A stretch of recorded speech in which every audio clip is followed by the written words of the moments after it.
Hello, this is the Mr. Hornsby 83 show, and I am your host, Ghostface. Today, we're doing a review of one of the best Halloween movies ever. Well, depending on what version you watch.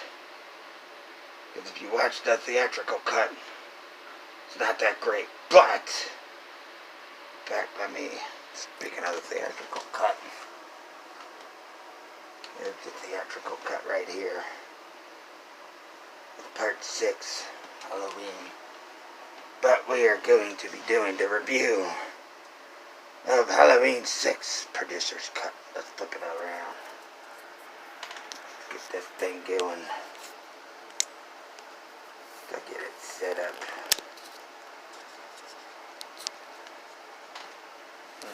Save it a little. This one, for whatever reason, some stupid 14-year-old boys got a screening of this movie, and they thought it was bad. How stupid can these kids be? Alright. So, let's talk about Halloween 6. Curse / origins of Michael Myers. And overall, this is the better version of the movie. So we're going to compare and contrast the two versions. First off, the theatrical version which, I need to put that back real fast. The theatrical version had a lot of stuff cut out from this version. And one of the big missing ingredients for this version, or the theatrical version, is Dr. Loomis is not in the movie that much. Now, I know when they went to do the reshoots and that, Donald Pleasence had, passed away in that. But this version has a lot of Donald Pleasence as Loomis in it. And so that's the big thing. This version's got theatrical cut beat with the Loomis scenery. Some other changes is the opening sequence where we see Jamie had everything's pretty much the same except for one thing. We're not going into a seizure when it's opening up and showing all the flashes. It also has the intro narrated by Donald Pleasence as Dr. Loomis, not Paul Rudd as Tommy Doyle. And like I said, this version, over theatrical, Loomis explains who he is better to Kira and them's mom. And oh man, my throat's so bad. I can't do that voice for the rest of the video, so I have to bail on it. But the theatrical version, Loomis, they just show where he introduces himself to Kira's mom, or to Deborah. But then, after that, we see all the stuff going on with Tommy and all that stuff and that. And I feel like then they cut back and he's talking about how, Jamie Lloyd is dead and that. But in this version, Jamie Lloyd is not dead yet. She got stabbed by the knife by Michael Myers. And speaking of theatrical version, I feel like the way they handled Jamie's killing off in the theatrical version, this one, I think the theatrical version's a little bit better because then we find out that Michael Myers apparently raped Jamie, and they had a baby. Now, my big issue with this is his whole purpose was, especially even with the storyline in this version and the theatrical version, is he kills off his whole family, the evil will die in him, and it'll be passed on to someone else, like Danny. But the problem with that is he impregnates Jamie with the baby, And honestly, and this is the thing, because, you know, with the way 5 ended, it's like, who was the person who was behind it all? Who's been helping Michael Myers? Is it a higher power? Is it a higher evil? Is it some kind of cult? Oh, the whole time it's the guy that Loomis talked to for a couple minutes in the first Halloween, Jason, or Terrence Wynn, who is the man we see in part 5. Now, if they're going to build it up to be the Thorn trilogy, why did they not have any signs of the Thorn cult in part 4, Return of Michael Myers? And they kind of just planted all the seeds in part 5, which was a bad movie, but for whatever reason, they did not want all the other nonsense. So, another thing I like about, there are some things they added in that's just so stupid, like Kira doing a dance, you know, talk about stay away, doing some kind of weird little dance and saying you jerks and all that. Now she does a little small chant in the theatrical version. This one it's like a longer extended scene, which I think was an unnecessary scene. You really didn't have to have it too unnecessary. Another thing the theatrical version did better than this, I gotta say, is the death of the father, John. That guy was a total douchebag, and the way he's killed in this version compared to the way he's killed in the theatrical version, the theatrical version is a lot better because he's like get electrocuted to death till his head blows up. This one, he's just electrocuted to death, some foam comes out of his mouth, and then his head just tilts down and he dies like that. Also, the theme music for this version is a lot better. The jump scares are set up better in this version than the original version, or theatrical version. And I feel like, you know, so the theatrical version's got it beat there. And the same with the theatrical version. The jump scares are set up better in this version than the theatrical. Also, let's jump right into the ending. The way Michael Myers dies. Now, in the theatrical version, you see Tommy Doyle just beat the crap after they've injected him with some kind of freaking serum or medicine that weakens him a bit. Then you just see Tommy Doyle beat the crap out of him. Lays him out. And then him, Kira, Danny, and the baby all leave, which he named the baby Steven. We also find out in this version why Loomis's face doesn't look like it did in 4 and 5. Because he said he had plastic surgery. He told Wynn that. And we also find out why he's listening to the guy that was supposed to be Howard Stern, the Barry Sims show. But they don't explain that in a theatrical version. And like I said, the theatrical version does not have that much of Loomis. This version has a lot more Loomis and a lot more great scenes from Donald Pleasence, who always put his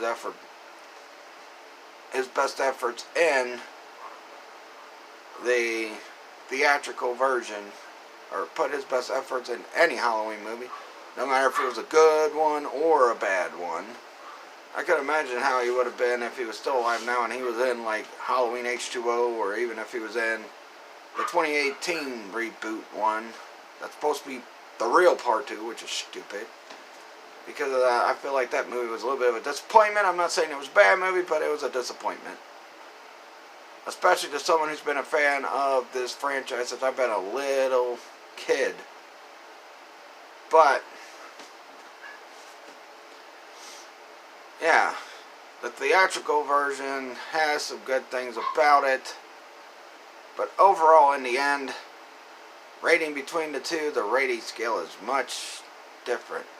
Ending aside, Jamie Lloyd's death handling aside,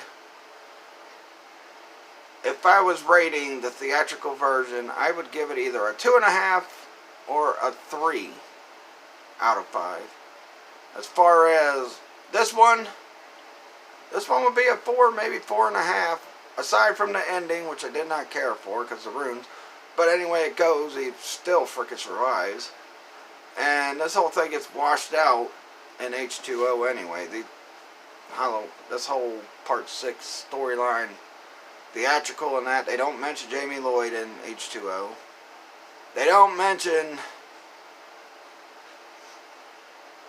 don't mention Jamie's baby, and Laurie Strode has another kid. They don't even mention Jamie Lloyd's dad. So, I'm assuming Jamie Lloyd's dad ended up becoming her son John's dad in Halloween H2O. And really, I feel like that's a shame. And one of the biggest problems I have with either version is the fact that Danielle Harris, this movie came out in 1995, about 1989, I'm pretty sure she was like get ready to hit preteens. We saw her in Last Boy Scout, she was playing a teenager in that. And I'm pretty sure by 1990, and Last Boy Scout came out in the early 90s, I'm pretty sure by 1995, Danielle Harris could have been in this movie as the adult version of Jamie Lloyd. I don't know what the problem was. It was either creative decisions or money problems or whatever. You should have gave her the money she wanted, because she's what made Halloween. Her and Donald Pleasance is what made Halloween 4 and 5 so good. I mean, well, 5 wasn't that good, but, you know, their performances were not lacking in either one. 4 is one of my favorites out of the series. 5, too many stupid decisions in part 5 that really ruined that movie. It really screwed things up. The one thing that did intrigue me about 5 was the storyline of who the person was helping Michael Myers. That's the only thing that intrigued me for 5. Other than that, everything else was dull and bland, and, you know, pretty much was just, you know, a terrible mess. So, with both versions of Halloween 6, now look, like I said, I'd give this a 4, 4.5 out of 5. The theatrical version, I'd give a 2.5 to 3 out of 5, because there were so many plot holes that didn't get covered. That the director's cut, producer's cut, did, you know, rectify that were missing in the theatrical version of Halloween 6. So, overall, personally, anymore when we do, because me and my family, we do family movie night, we do a Halloween run.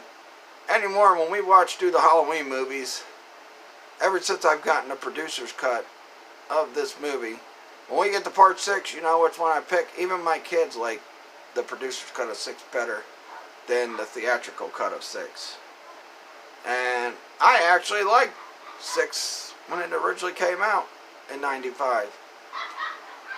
And that was just the theatrical cut. And I also feel like, you know, when trying to pass the Thorn power on to frickin' Loomis to control Michael, I guess makes sense, you know. They've always had that connection, and every time when Michael Myers comes back to life, you find out Loomis is still alive. And, you know, but the way they ended the theatrical version, I feel like they made it kind of feel like a decisive thing that would happen to Loomis. Because honestly, I thought what happened was, in the theatrical cut is, Loomis went back in, he was going to find Michael and see if Michael was actually done for good, or he was going to try to finish Michael, which we also see in the producer's cut, but it has a different outcome in the producer's cut than it does the theatrical cut. But it looked like Loomis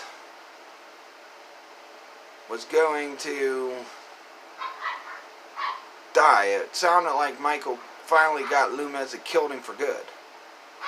And that was my thinking until I saw the producer's cut, which was a couple years ago. When I seen the producer's cut, and I'm like, oh no, he's still alive. He was still alive in canon.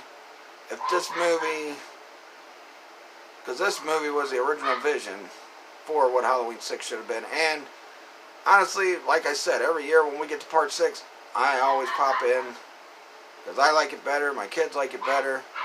I always pop in the producer's cut now. I don't pop in the original theatrical cut. Now, I will watch the theatrical cut, like was on TV or something, but as far as when we watch it on Blu-ray and DVD, I prefer producer's cut, because it's better, more complete story. It gives you better insight to a lot of things. It covers up a lot of the plot holes that we had in the original theatrical cut and the theatrical cut of Halloween 6. And yes, some death scenes are more impactful in the theatrical cut than they are the producer's cut. But overall, producer's cut's a better movie, better story, better, character development and all that stuff than what the theatrical cut is. So, yeah. That is my opinion on both versions of Halloween 6. But, like I said, I do like the ending better. Now, look, if they spliced in some of what the ending of this version and the 6th version was, it might have been, theatrical cut might have been even better. And we'd be talking about how the, theatrical cut's better. But, aside from the way Michael's beaten in both versions, I like the way he's beaten in the theatrical cut. I like the way John dies in the theatrical cut. I like how I like how Jamie dies in the theatrical cut a lot better than I do. But we do get a, very good performance and very good, testament with how much Loomis really wanted to protect Jamie Lloyd and Laurie Strode and all that, and then he felt like he failed because she just got shot. And then, like I said, you find out it was Wynn anyway. But, yeah. So, overall, I think Producer's Cut is the better version of Halloween 6. Although the ending kind of ruins the rest of the movie. Still not bad enough. Especially as bad as, Nancy walks away. Freddy disappears into the shadows. And, and then even after she supposedly beat him, he still comes back and goes after Nancy's mom. But anyway. And look, Nightmare on Elm Street 1 was a good movie, but that ending just really ended it with me. Same with the ending for this version of the Halloween 6. But, anyway. What the fudge? Oh. Anyway, now to some contest stuff. I'm going to add something I should have added in the Facebook Live. My last Facebook Live I did was Monday. It was supposed to be Friday when I did the simulcast, but some things happened after I finished the YouTube portion of that simulcast. And it was just terrible what happened. But anyway, I had to delete that one again because situations were going on at my house at the time. So I had to end that one again. So I did the contest question Monday when I did some NFL talk and some other talk about, some other key things going on. So here's this year's contest. Now this is my opinion. I don't know how other people feel. I'm pretty sure a lot of other people feel. But there's a movie in the Halloween franchise that I feel is overrated. And there's a movie in the Nightmare on Elm Street franchise that I feel is overrated only because certain main characters returned in them.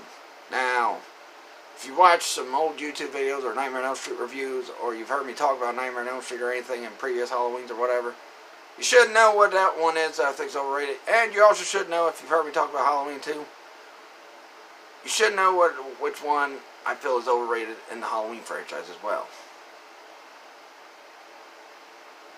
And they're both, which I should have added this, they're both the 7th entry in their respective franchises. So, which movie from the Nightmare on Elm Street franchise do I feel is overrated? And which movie from the Halloween franchise do I feel is overrated? And this year's contest prize will be either 1 collectible figure or 2. It depends on how much I can afford to get for this contest. Because like I said, I am paying for this stuff out of my own money, so I don't get freaking sponsors. I don't get stuff, shipped to me by NECA or Hasbro or any of that nonsense. Like some of these other, I guess you could call them big YouTube channels, or, sellout YouTube channels, as I would probably prefer to call them. But anyway, so it's either going to be 1 collectible figure or 2, depending on the prices and that. So, yeah. So, again, the question is, which from the Nightmare on Elm Street franchise does Mr. Hornsby 83 think is overrated? And which from the Halloween franchise do I think is overrated? Now, another thing I gotta say, the first two contest winners, they are exempt from this contest. They cannot answer. They won already. Now look, eventually they'll be back in the running to win future contests, which one of them is my friend Matt Taylor. The other one is my friend Heavy Metal Turtle, who he's also got a YouTube channel himself. So neither one of them, even if they do guess it right, they cannot win the contest. Maybe next year I'll put them back in the contest, but I want to give somebody else a chance to win.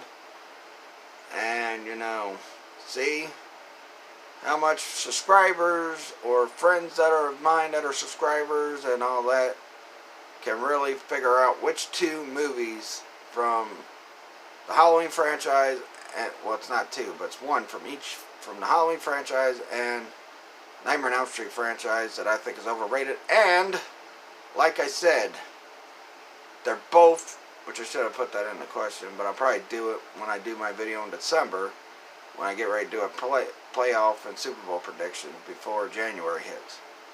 So, which movie from Nightmare on Elm Street franchise do I think is overrated, and which movie from the Halloween franchise do I think is overrated? And they are both the 7th entry in their respective franchises, and they had characters come back. So, if y'all could guess, even if you don't know me, I'm adding the extra incentive that I told you they're the 7th entry in each one of the franchises. So, let me do final shout outs before I end this video. This video is already running long as it is, but first off, I want to give a shout out to Black Ops Killer, which is my son, Lizzie184, I think that's her channel's name, which is my daughter. Mr. Fox, even though I ain't seen him do no YouTube videos lately, he told me why the other day. I guess Elite Best 3, he's been back active doing some YouTube videos. About time, Jake. Took forever. Heavy Metal Turtle. He just did a new artwork of Bill Moseley. I think he's got something else, a new artwork up today that I just seen. I haven't watched it yet. I gotta watch this Bill Moseley one in that too. So I gotta watch them too. But he's been back to doing his artwork thing, so shout out to Heavy Metal Turtle. Shout out to Ronnie Tomlinson, which is my wife's cousin. He does some YouTube videos. Also want to give a big shout out, because I probably won't be reviewing it no more until next year. I also want to give a big shout out to Tony Khan, Shy Khan, for bringing us AEW Wrestling, because AEW Wrestling has been the true alternative to WWE, and I'm glad we got wrestling back on TNT. So, shout out to them. As much as I hate the Jacksonville Jaguars, I just had to give them a shout out because they did do something great for the wrestling portion of things. But also, go check out my video I just did. I just did a review of the Nightmare on Elm Street Part 2 Freddy figure made by NECA. It was an Ultimate one, so I just did that one before I did this one. That one's a little shorter than this one, but I had a lot to get out. I had the contest stuff going on. I had to give the shout outs and all that for the final shout outs of the year of YouTube. And I will see you guys early next year on YouTube. Catch you guys later. I'm hoping the first thing I cover on YouTube next year is the Wilder Fury fight Part 2. So catch you guys next year, early January. And please like this video, leave a comment, subscribe for more. Follow me on Twitter at Mr. Hornsby83. Follow me on Facebook with I got three Facebook pages. I got my normal one. Then I got my Mr. Hornsby83 show one. Then I got my Trigen Toys one, which I'll also be having an announcement about some new merchandise I should have early next year. But that'll do it for this year. Catch you guys next year, and peace out. Oh, one more thing before I go. This past week of Power Rangers Beast Morphers, I watched it, and I gotta say, the new Battleizer they got for the Red Ranger it's good to see the Battleizer back, but so far, Beast Morphers Battleizer is the lamest Battleizer ever. And I'll talk more about that early next year when I finally get around to reviewing the overall show of this season of Power Rangers Beast Morphers. So catch you guys later. Peace out. And see y'all early next year.